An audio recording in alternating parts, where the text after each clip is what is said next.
October 28th, 2022, Crow Wing County, Minnesota. A young woman picks up the phone and calls the sheriff's department. Her voice is calm, but what she's about to report will unravel a terrifying chain of events. Hi, I inquired previously about trying to find someone and I'm still not finding any information. I would like to file a missing persons report. The woman is 19-year-old Cordelia LaFlex, and the person she was inquiring about is her boyfriend, 23-year-old Bryce Brogle. According to Cordelia, Bryce had been missing for 2 days. She told deputies the last time she saw him was when he left with her father to unload a trailer at a storage unit in nearby Merrifield. He never came back.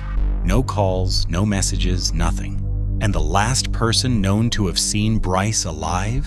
Cordelia's father, 45-year-old Michael LaFlex. The situation was unusual from the start. The couple had just moved from Washington State and were temporarily staying at Michael's home in Crow Wing County. Cordelia said her boyfriend and father had a strained relationship at best. They'd argued in the past, and Bryce hadn't wanted to stay under Michael's roof.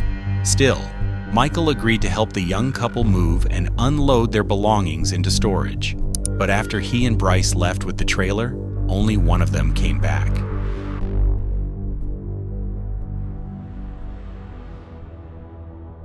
Police didn't waste any time. That same day, they met with Michael at the storage unit where he and Bryce had last been together. If we could just start again with what happened. So we came here, we unloaded, we pulled out. Yeah, they went to Arizona first. Somewhere, he wouldn't let us know where they were at, somewhere in southern Arizona. And then from there, they were there beginning of August, I think. And then they headed up to Washington. Again, he wouldn't let us know. Cordelia said to me it was somewhere near a small town near Spokane. That's all I ever got of. And they just came back. They got back on Wednesday? Yes, we got back Wednesday. And do you know about what time they showed up? 5:15ish. Okay. At 5, I was putting laundry in. I was washing my sheets so Cordelia could get out of my bed. She asked if she could stay with me while Bryce stayed somewhere else. And so I said, why don't you? Did they not get along? I don't care for him much. Okay. And it's not that I would never throw somebody out on the street for that, for not liking him. But he didn't want to go stay at my mother-in-law. He wasn't going to stay there because they don't like him.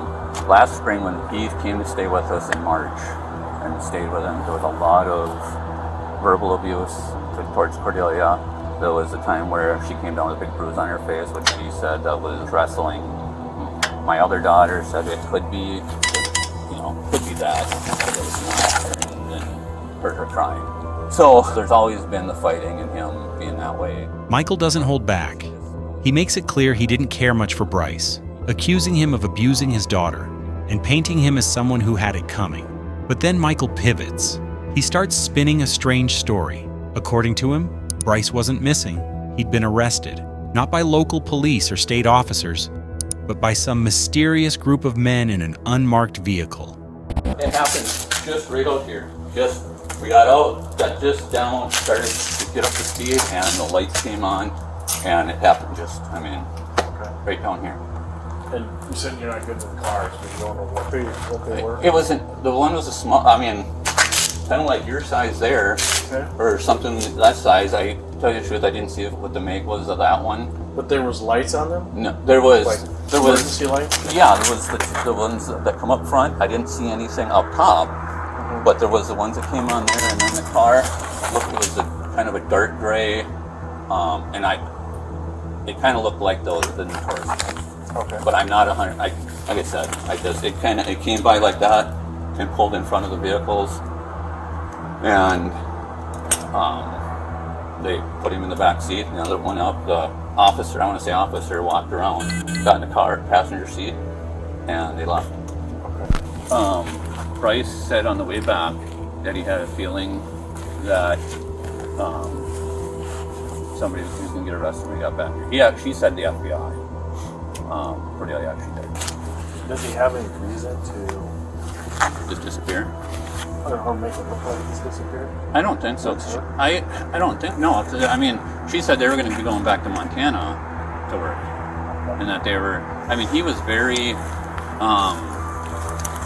what's the word, possessive.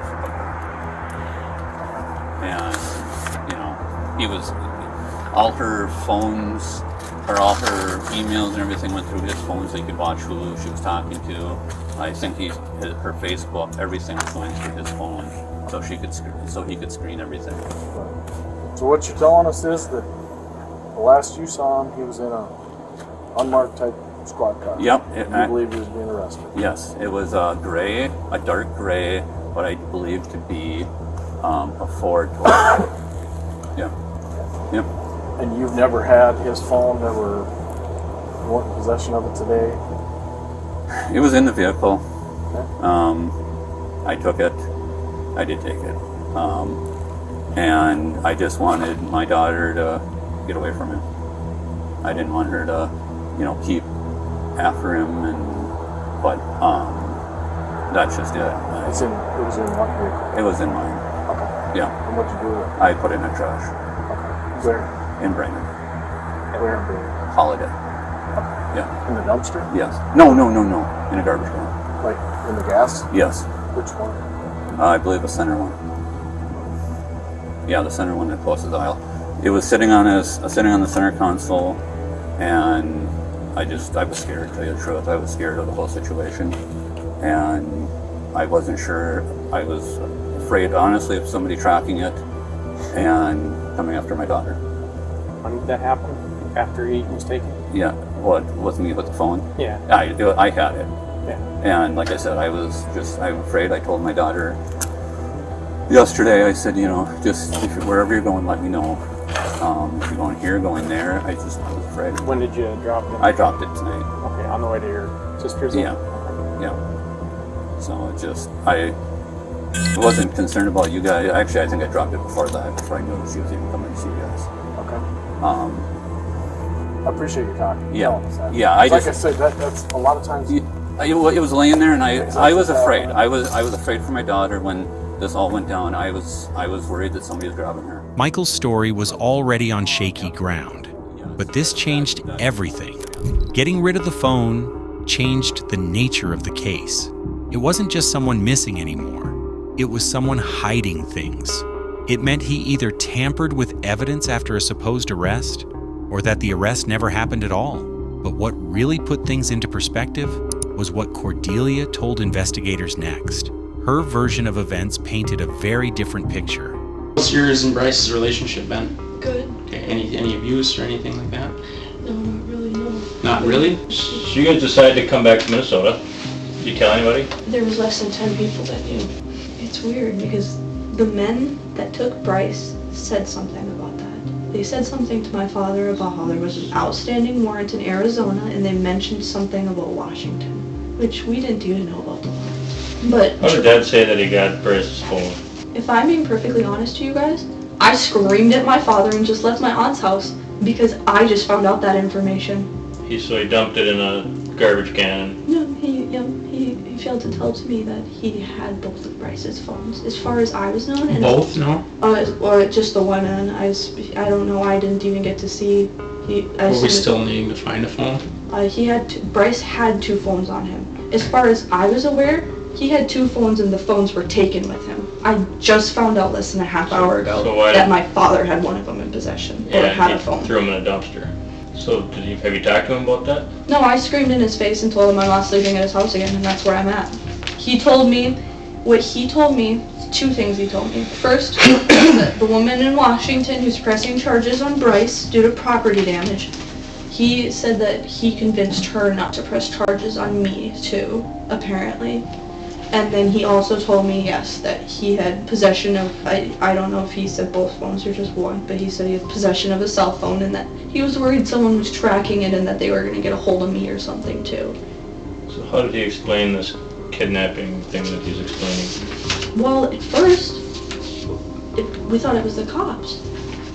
For all extensive purposes, when he showed up and explained it, he explained it like the police took When him. exactly did he show up and explain it? Just after 6:30 maybe? On Wednesday. 6:30 p.m.? Yep. They were gone no more than 2 hours before my dad came home. This was the first clear inconsistency. According to Michael, they'd only been gone 45 minutes. Well, how long did that take? Oh, 45 minutes maybe. That gap over an hour unaccounted for, raised immediate suspicion. And it was within the first 10 minutes, I texted Bryce. I never got a response. Is that normal? Not to get a response? Yeah. No. Does he keep his phone pretty close to him? Yes. Usually, Bryce and I aren't even that far separated where we need to. They're gone for 10 minutes, saying they're going to the storage shed. You text them when they're gone after about 10 minutes. No response. I texted him at 5:50, so it was probably 40 minutes after my first text message. And yeah, I asked him, I was like, are you planning on coming back for me? And I got no response. I tried to call him and there was nothing, and then I called my father after that and there was nothing. So when you were sending these texts, was your dad back yet? Nope. Nobody's back, No just one you was at the back house? yet. Yep. Okay. And I got left at the house to shower. So as soon as I was done showering, I'm wondering where everyone is, and the trailer's a little 4x8 with not that much stuff in it. It wasn't going to take longer than an hour to do. It really wasn't. Is that stuff in the storage shed now? Yes, it should be. Yep. So, a real serious question. What do you think happened? Honestly. Real serious answer. I thought he was sitting at a police station somewhere. You know better now that that's not true. Yeah, up until yesterday, that's what I still thought, and I was still waiting on a phone call just to hear. In all honesty, I don't even know now. It could be the mob or something that picked him up. I don't even know. So you believe your dad that some people kidnapped him? Yes. In personal honesty, Bryce is not the kind of man, I feel like, who could just be put in a position where someone's going to tell him to go away and he's going to disappear, or he cares about me. And Oh, of course. And I have his dog. I have all his stuff. He left his wallet in the car at the time too and everything. And that had over $1,000 in it of what was our money. So from our perspective, what do you think common sense kind of tells us? That something shady is going on. That's how we all feel, is that something shady is going on right now. Because he wouldn't just leave you. No, he wouldn't just leave me. And of course the seed has been planted in my head that I'm questioning about my father as well, because... The last one with him. Yep. The only thing that came across as suspicious and a red flag in my mind is that Dad made a comment twice about me staying home and him and Bryce going and loading the trailer. That's what I was told. I'm gonna stay here and shower, and Bryce and I will go and load it. And he popped it the first time, and I don't think I really even said anything definitive or commented, but we got talking on something else, and then Bryce came in, and then he asked again, and that's what him and I agreed upon. I was like, okay, that's fine. You two can go and load the trailer, and I'll stay here and I'll shower. Did Cordelia not want to come with, or what was the deal? How did you come with? Said she was smelly and stuff and needed to shower. Okay. With that unexplained 2-hour window and the phone already out of the picture, the timeline wasn't adding up. Investigators started mapping out where Michael could have gone during that stretch, how far he could have driven, and what he might have been trying to hide. That line of thinking would take them into the woods just outside Merrifield. Oh yeah. So it was like this, and then all these branches were broken off and put in it. Oh, so we gotta Tell them to go live and they can see what. we'll probably need a probe of some sort. It looks like, so it's a sandy, previously dug area that they broke off branches and stuck them in the ground. Fresh leaves on top. And then fresh leaves on top. But it's, This is probably animals. we kind of dug down with their boots about 6 to 8 inches and don't see anything, but this is probably, it's really odd. Well, there's broken off big branches, medium-sized branches, and little branches that were broken off and stuck in the middle of it.